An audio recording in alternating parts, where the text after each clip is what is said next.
വാഴൂർ നെടുമാവിൽ വെള്ളിയാഴ്ച ഉച്ചയോടെയാണ് സംഭവം. തടി പിടിപ്പിക്കാനായി കൊണ്ടുവന്ന ചമ്പക്കര ശ്രീരാമൻ എന്ന ആനയാണ് ഇടഞ്ഞത്. തടി പിടിപ്പിക്കുന്നതിനിടയിൽ ഇടഞ്ഞോടിയ ആന സമീപമുള്ള റബ്ബർ തോട്ടം നശിപ്പിച്ചു. 30 റബ്ബർ മരങ്ങൾ ആന കുത്തിമറിച്ചു. കൊടിമറ്റം അഡ്വക്കേറ്റ് ബി അശോകിന്റെ ഉടമസ്ഥതയിലുള്ളതാണ് റബ്ബർ തോട്ടം. വഴിയരികിൽ പാർക്ക് ചെയ്തിരുന്ന ഒരു ജീപ്പും ആന തകർത്തു.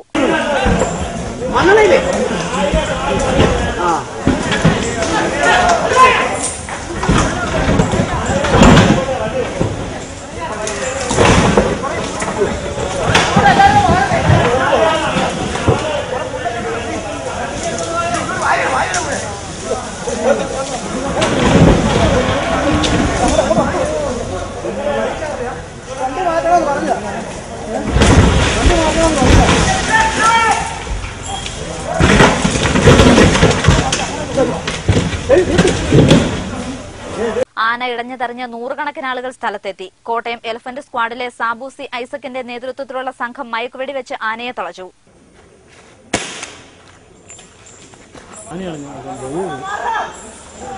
ജില്ലാ police superintendent P G Ashok Kumar, Ponkunnam CI Suresh Kumar, Pallikkathodu SI P V Manoj Kumar എന്നിവരുടെ നേതൃത്വത്തിൽ പോലീസ് സംഘവും സ്ഥലത്തെത്തിയിരുന്നു.